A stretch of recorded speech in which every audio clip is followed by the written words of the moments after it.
इस राष्ट्र को कमजोर करने की श्रृंखला में जो भिन्न भिन्न कानून अलग अलग समय पर लाए जाते हैं, सुधारवाद और आदर्शवाद का मुलम्मा चढ़ा करके, उनमें एक और काला कानून आया है, UGC act, university grant commission, विश्वविद्यालय अनुदान आयोग।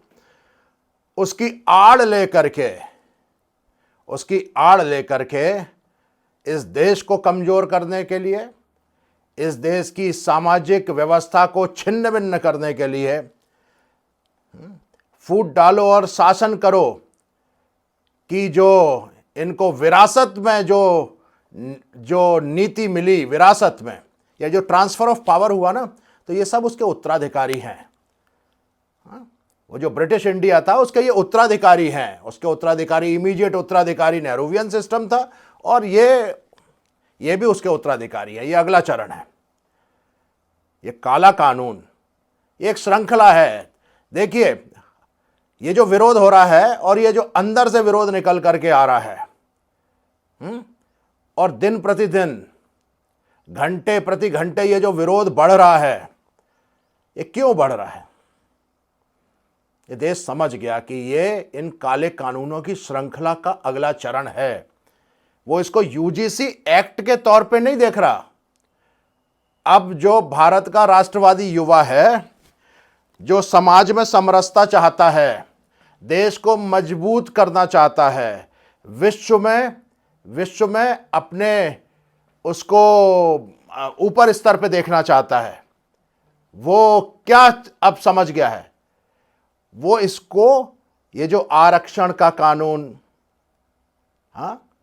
एट्रोसिटी एक्ट, ऐसे जो काले कानून आए, ये उसको समझ में आ गया कि ये एक कानून मात्र नहीं है, और इसका विश्वविद्यालय के सामाजिक माहौल से, या जिनको तथाकथित दलित शोषित वर्ग कहते हैं, उनके की मजबूती के लिए ये कोई कानून नहीं है।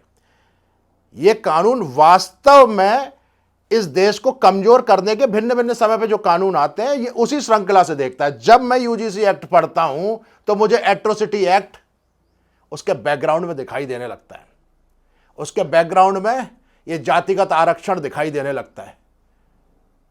फिर जब उसका अध्ययन करता हूं तो समझ में आ जाता है कि अच्छा, अंग्रेजों ने कहां बीज रोपा, उस पर पानी कैसे नेहरू सिस्टम ने डाला, और आज जो व्यवस्था है, निर्विरोध रूप से आज की जो व्यवस्था है, वो किसकी व्यवस्था है? कौन चला रहा है इस व्यवस्था को? मोदी जी, भारतीय जनता पार्टी। और अगर और इसको ढंग से इसका अध्ययन किया जाए तो इसके पीछे बौद्धिक मानस किसका? राष्ट्रीय स्वयंसेवक संघ का। तो यदि एट्रोसिटी एक्ट पर भी सहमति है, आरक्षण पर भी सहमति है, और अब ये यूजीसी एक्ट आ गया। अब लोग बोलेंगे, यार विश्वविद्यालय परिसर में छात्र पढ़ने जा रहे थे, वहां जो है कईयों छात्रों के ऐसे किस्से आए कि रैगिंग और बाकी परेशानियों के चक्कर में बहुत सारे छात्रों ने सुसाइड किया। तो इसको सुधारने के लिए, और जो अध्ययन करने जा रहे हैं सब छात्रों को एक सामाजिक समरसता, किसी के साथ भेदभाव नहीं हो, इसके लिए एक छोटा मोटा नियम बना दिया। तो इस पे इतनी हाय तौबा क्यों इतनी हाय तौबा? आपके द्वारा बनाया गया हर कानून के पीछे का एजेंडा अब देश समझने लगा है सब, और वो आप पर अब संदेह करने लगा है। जिस नरेंद्र दामोदर दास मोदी को इस देश ने बहुत ताकत दी, ये जो कट्टर सांप्रदायिक माहौल बना रखा था, मुसलमान विचारधारा, कट्टर मुसलमान विचारधारा ने, उसके विरुद्ध लड़ाई करने के लिए नरेंद्र दामोदर दास मोदी को बहुत ताकत दी राष्ट्रवादी समाज ने। ठीक, उसके बाद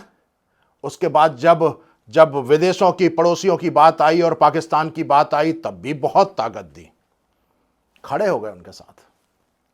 और जब लगा कि नहीं यार अब चुनावों में ताकत देनी पड़ेगी और ये जो कांग्रेस है और ये जो वामपंथी है और ये जो कलकत्ता में जो ममता है और जो ये समाजवादी हैं जो परिवारवाद लेकर के बैठे हैं, ये देश का कचरा कर रहे हैं, इनके विरुद्ध अपन को अपने नेतृत्व को मजबूत करना है। तो ये पूरे राष्ट्रवादी इन्होंने आपको बहुत ताकत दी। इनकी ताकत से आप जो है विश्व में एक स्थापित नेतृत्व के तौर पर माने जाने लगे। लेकिन आपको बिल्कुल सच बताऊं, अब आप स्वयं संदेह के दायरे में हैं, संदेह के दायरे में हैं। आपकी व्यवस्था संदेह के दायरे में है। कहीं ऐसा तो नहीं कि आधा देश नेहरू वयन सिस्टम ने कर दिया। यह अगला चरण ही तो है बांटने का देश को। सच्चाई आप भी जानते हो। अभी कल के पेपर में मैं पढ़ रहा था, अभी यहां भोपाल या मध्य प्रदेश के केस थे या भोपाल की अदालत के ही केस थे। एट्रोसिटी एक्ट पे 10 दिन में 13 निर्णय हुए। 10 दिन में कोर्ट के द्वारा एट्रोसिटी एक्ट पे 13 निर्णय आए और 13 के 13 झूठे केस थे। 13 के 13 में जो आरोपी थे वो बरी हो गए। ये तो वास्तविकता है। अब आती है यूजीसी वाली बात, तो उसकी भी सच्चाई। पिछले 4 साल के मैंने जो है 2018 से लेकर के 2025 के डेटा का अध्ययन किया, 2022 से 25 के अलग से अध्ययन किया, इस वर्ष के डेटा का अलग से अध्ययन किया, होने वाली आत्महत्याओं का भी किया। जो सच्चाई है वो क्या है? हाँ, वो कचरू, वो तो ब्राह्मण था बच्चा। ऐसे ये जितने भी केसेस हैं, ये जितने भी 25 केसेस हैं, एक स्लॉट में 55 केसेस हैं, एक स्लॉट, उसमें तो अधिकतर लोग जो हैं वो आपके जो अनुसूचित जाति, जनजाति और ओबीसी इस वर्ग के नहीं हैं। 70% सामान्य हैं। 70% आत्महत्या करने वाले सामान्य हैं। मालूम है आपको? दूसरी बात बताऊं, और जो आरोपी हैं उन आरोपियों में 85%, 86% आरोपी जो हैं वो आपके एससी, एसटी और ओबीसी वर्ग के हैं। मालूम है आपको? रैगिंग में, मेडिकल कॉलेजेस की रैगिंग में जिन्होंने आत्महत्या के लिए प्रेरित किया, उनमें मरने वालों में 70% सामान्य हैं और जो आरोपी हैं उनमें 85% रिजर्व कैटेगरी के हैं, जिन्होंने आज आपने ओबीसी को भी उनके साथ जो जोड़ दिया है, एट्रोसिटी एक्ट में नहीं थे वो अब इसमें जोड़ दिया है। बहुत अच्छा काम किया आपने। ये देश की गद्दी से चिपके रहने के लिए ये जो आपके मन में एक ओबीसी वोट बैंक का सपना है ना कि सारे ओबीसी आपकी तरफ हो जाएंगे, तो फिर आप अगले 200-500 साल आप अमर होके आए हो, अमर होके।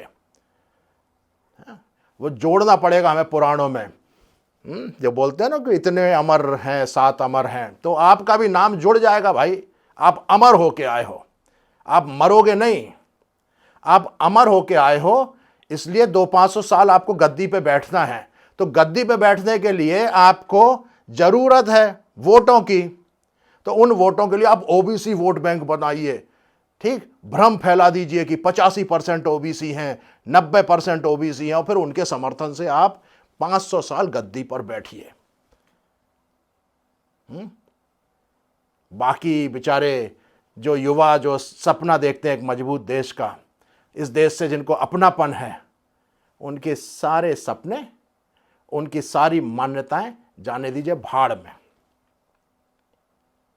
अरे कहां हो रहा है भाई?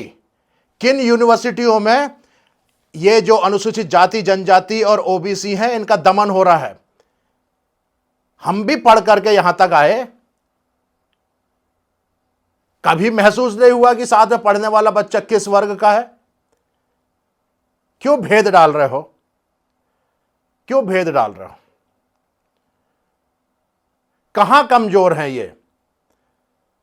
हां, अब आपने ओबीसी को भी इसमें शामिल कर दिया। ठीक, अब आप बताइए, ईमानदारी से बताइए, दिल्ली और उसके आसपास का क्षेत्र आर्थिक रूप से संपन्न है कि कमजोर है? हाँ, दिल्ली, मेरठ, बुलंदशहर, गाजियाबाद, फरीदाबाद, करनाल, सोनीपत, पानीपत, ये संपन्न लोग हैं ना, यहां की यूनिवर्सिटियां बड़ी बड़ी हैं। अब ये पूरा क्षेत्र जो है, यहां जाट गुजर जैसी जो कम्युनिटियां हैं उनका बाहुल्य है। यहां इन विश्वविद्यालयों में जो यूनिवर्सिटी प्रेसिडेंट का चुनाव लड़ते हैं वो भी जातिगत आधार पर होने लगे आजकल। राजस्थान भी आप ले लीजिए, इसमें हरियाणा नहीं, राजस्थान भी ले लीजिए।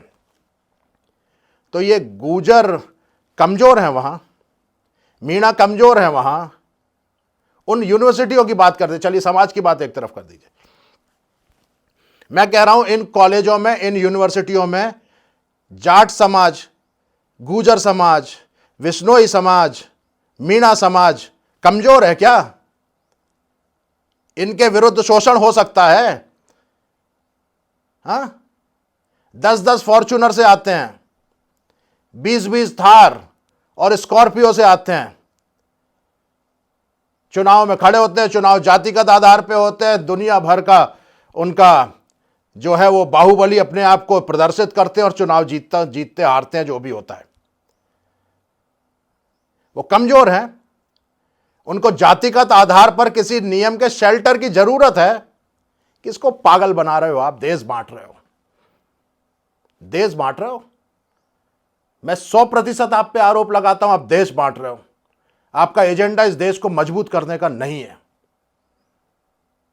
नहीं है, बिल्कुल नहीं है। बिना समाज को मजबूत किए आप कैसे समाज बांट रहे हो? ओबीसी वोट बैंक बना रहे हो। आपकी इच्छा है ओबीसी वोट बैंक बन जाए, कैसे भी करके बन जाए। कितनी गलत बात है। आप मुझे यह बताइए कि यदि शोषण नहीं हो रहा है तो आपने यह बात वहां डाली क्यों डाली? अब मालूम है आपको, एक सच्चाई बताऊं मैं, हम लोग अलग से बैठते हैं समाज में, आपके सलाहकार तो बड़े बड़े आईबी के और इंटेलिजेंस के और रॉ के जो वो हैं ना, वो हैं आपके सलाहकार, और बड़े बड़े सीनियर आईएएस और वो सब हैं आपके सलाहकार। वो आपको हो सकता है बहुत सारे फॉर्मूले जो है पॉलिटिकल मजबूती के लिए देते हों या अदरवाइज भी राष्ट्र के लिए देते हों। सच्चाई मालूम है आप क्या समझ में आ रही है? क्या समझ में आ रही है लोगों को? लोगों के मन में ये बात, आप संदेह के दायरे में हैं। भारतीय जनता पार्टी का नेतृत्व संदेह के दायरे में है और उनको बौद्धिक समर्थन देने वाले या बौद्धिक इनपुट देने वाला संगठन भी संदेह के दायरे में है।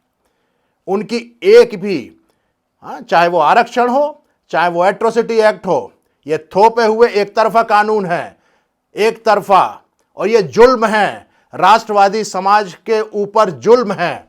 मैं इसको सामान्य, सवर्ण, दलित, महादलित, इस पर मैं लेता ही नहीं हूं। राष्ट्रवादी समाज पर आप जो है वो जुल्म कर रहे हो, जुल्म कर रहे हो, जुल्म। यहां तक अब तो लगने लगा है कि इतने अविश्वसनीय हो गए हो आप, इतने अविश्वसनीय हो गए हो कि अब तो ऐसा लगने लगा है कि पहले आपने देश की मजबूती, जो देश को मजबूती से जो खड़ा था, जो वर्ग, राष्ट्रवादी वर्ग, जिसमें राजपूत भी आते थे और भी बहुत लोग आते थे, जो राष्ट्रवादी वर्ग था, उसको आपने विलेन बना के कमजोर किया।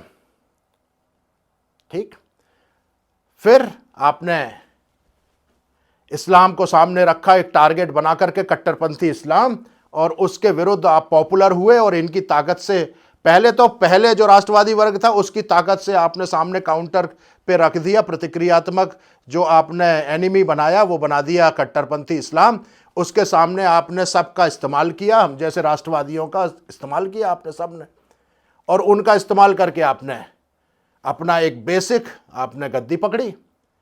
उसके बाद उसकी मजबूती के लिए अब आपने जो है इस वर्ग को नीचे दिखा करके अब आपको मेजॉरिटी दिखने लग गई।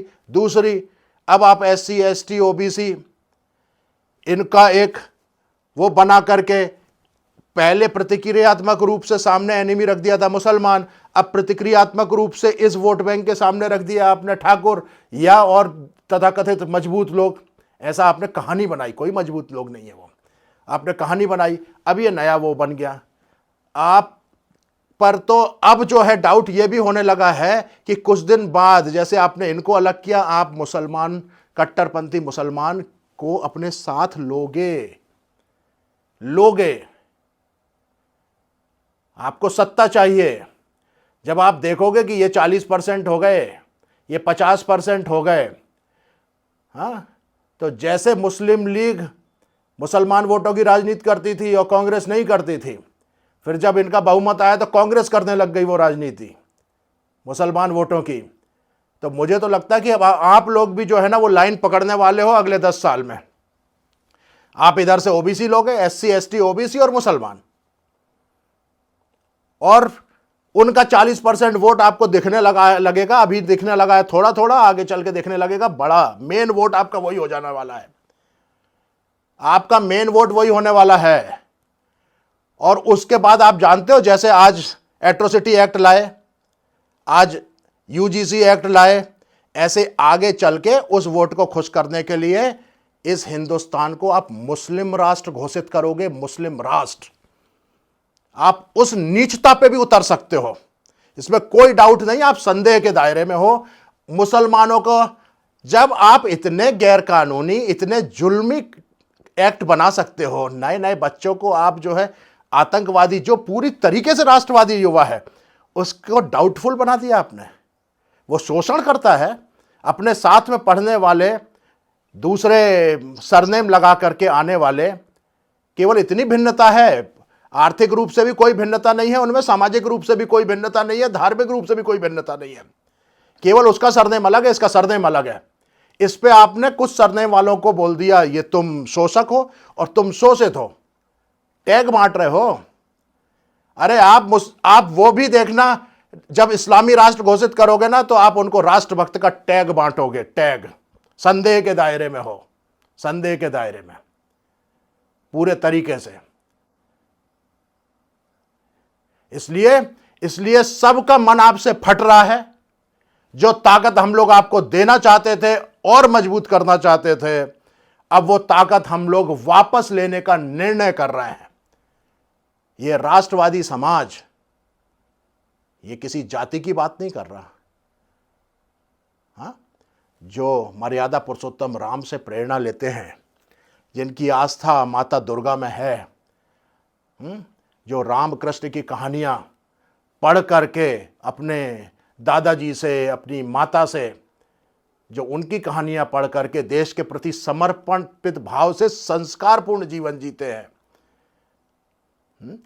जिनके जो राष्ट्र धर्म निभाते हैं। राष्ट्र धर्म सब नहीं निभाते इस देश में। राष्ट्र धर्म, आप जिस वोट बैंक को वोट बैंक बना रहे हो वो राष्ट्र धर्म नहीं निभाता, लेकिन अब आपका खास वो हो रहा है।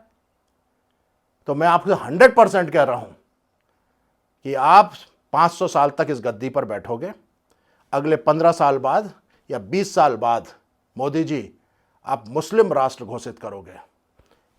एक वोट बैंक पहला बन जाए आपका, ये वोट बैंक आपका OBC बन जाए, इसके बाद आप मुस्लिम वोट बैंक और इनको मिला लेना, है ना।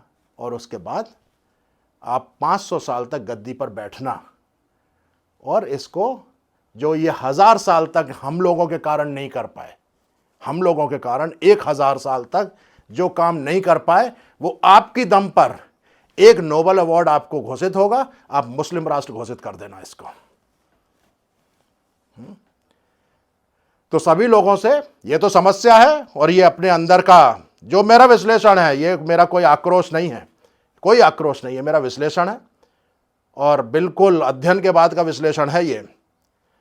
ठीक, इनका देश से कोई लेना देना नहीं, गद्दी से मतलब है इनका, सत्ता से मतलब है। अब एक चीज और बता देता हूं कि आगे क्या करना है।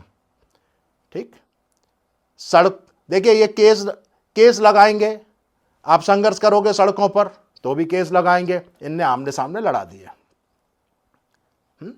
दिल्ली के आसपास के जितने भी ओबीसी बेल्ट है, राजस्थान जयपुर तक जो ओबीसी बेल्ट है, इस ओबीसी बेल्ट को आपके सामने खड़ा कर दिया आप सड़कों पर। निर्णय कर लेना, राजनीतिक निर्णय। अगर ये इस कानून को अगर ये वापस नहीं लेते हैं, वापस, ठीक, तो आप निर्णय कर लेना, इस राजनीतिक व्यवस्था को अपन को कमजोर करना है। अब कमजोर करना है, पल पल कर कमजोर करेंगे अपन, पल पल पल, ठीक, हर क्षण कमजोर करेंगे आप, ठीक। अपन किसी के जर खरीद गुलाम नहीं है, ठीक, स्वतंत्र मानस है, राष्ट्र के प्रति अपना समर्पण है, अपन किसी के खरीदे नहीं हैं, किसी के गुलाम नहीं है, ठीक। ये अपने बनाए हुए लोग हैं, अपन ने इनको ताकत दी है। हाँ, जब इन्होंने घर घर हिंदू के पोस्टर चिपकाए थे तो अपन ने इनको अपने दरवाजों पे वो स्टिकर लगाने की अनुमति दी थी, तब लगा पाए थे ये, है ना। तो अब वो समय आ गया कि या तो ये इसको रोल बैक करें, इतना दबाव बन जाए, अगर इनको समझ में आ जाए, मेरी बात यदि इन तक पहुंचे और ये समझ में आ जाए तो ठीक है, नहीं समझ में आ जाए तो आप तय मानिए, ये कब आपको बांट बूट के, आपको छोड़ के, आपको अपराधी बना करके, आपको कुछ भी करके ये मुस्लिम राष्ट्र घोषित करेंगे। मैं इस श्रृंखला को इस तरीके से इसलिए ले रहा हूं, ये एट्रोसिटी एक्टों की श्रृंखला, फिर अंग्रेज और उनने ट्रांसफर किया नेहरूवियन सिस्टम को, और उनके बाद ये नया सिस्टम आया, और बाकी जो इनके काम है वो एक जैसे चलते चले आ रहे हैं, समाज को बांटने के लिए, इस तरीके कानून लाने के लिए। वो बात इसलिए ही पुख्ता होती है कि वैसे दिग्विजय सिंह जी बहुत बुरे लगते हैं, सबको मालूम है उनका पॉलिटिकल स्टैंडिंग, मालूम है ना। तो वैसे तो भारतीय जनता पार्टी को या संघ को दिग्विजय सिंह जी बहुत बुरे लगते हैं, बिल्कुल अलग अलग ध्रुव, एक ध्रुव ये है, एक ध्रुव ये, ऐसा ही आप तो पोज करते हो। और मानव संसाधन मंत्रालय से संबंधित जहां आपको लगता है कि ये तो बिल्कुल हमारे विद्यार्थी परिषद का कैडर ही इसको अब आगे चल के संभालेगा, और उस विद्यार्थी परिषद के कैडर का सबसे बड़े विरोधी जो हैं वो माने जाते हैं दिग्विजय सिंह साहब, है ना।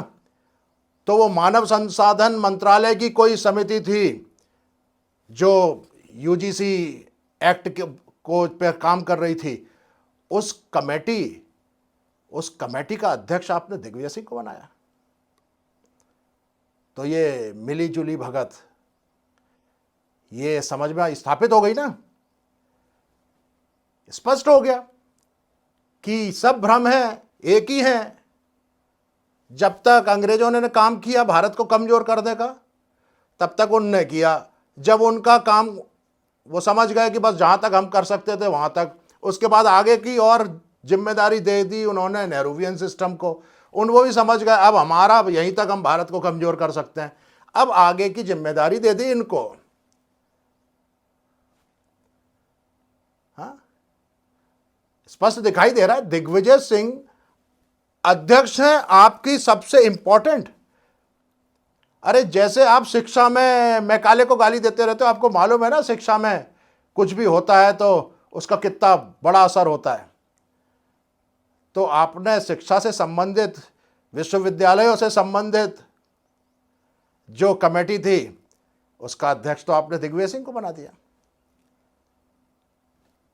और वो भी ओबीसी एससी एसटी को एक कर दें, वो भी उसी मानस के हैं। तो ये क्या एंटी राष्ट्रवादी मानस इकट्ठा हो गया है क्या? हो गया है। अब आप सब लोग एक ही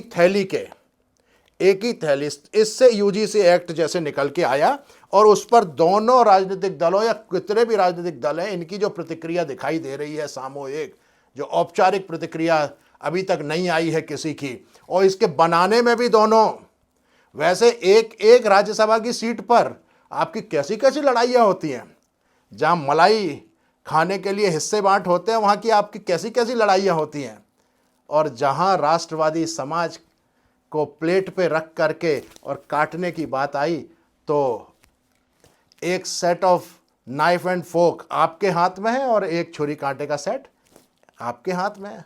दोनों काटो और खाओ। कोई अंतर तो मुझे दिखा ही नहीं। वैचारिक स्थिति पर इतने एक राय, दिग्विजय सिंह जी की कांग्रेस और मोदी जी की भारतीय जनता पार्टी, इतनी एक राय कि राष्ट्रवादी समाज एक तरफ और SC ST OBC का वोट बैंक बनाने का आपका उपक्रम एक तरफ। देश समझ गया है। अरे भाई, बड़े बड़े आंदोलन खड़े करिए, जो आंदोलन खड़ा कर रहा है उसमें जाकर के शामिल होइए, बड़े बड़े आंदोलन करिए, सड़कों पर निकलिए और जो भी आंदोलन, दिल्ली में आंदोलन हो रहे हैं, भोपाल में हो रहे हैं, जयपुर में हो रहे हैं, मेरठ में हो रहे हैं, कहीं भी हो, लखनऊ में हो रहा है, कहीं भी हो रहे हो ये आंदोलन, इनमें निकल के आइए। इन्हें तब समझ में आएगा कि बंद कमरे मीटिंग करके देश का बंटाधार आप नहीं कर पाओगे, नहीं कर पाओगे। ये नोबेल प्राइज का लालच आपको मिल गया, आप देश बांटने चले जाओगे। दिग्विजय सिंह साहब को मिल गया तो वो एक बार की और राज्यसभा लेने के लिए आपकी तरफ से काम करने लग जाएंगे। अब देश निकलेगा और ऐसे अत्याचारपूर्ण जो कानून है वो उनको आप एक तरफा तो लागू नहीं कर पाओगे। सबसे मेरा आह्वान है, इस आंदोलन में शामिल होइए, ये देश को कमज़ोर करने के लिए है। एजेंडा इसके पीछे, षड्यंत्र इसके पीछे। इनको सत्ता का खून इतना ज़्यादा लग गया है। बड़े दुख के साथ आपके बीच में ये बात कर रहा हूँ आज मैं।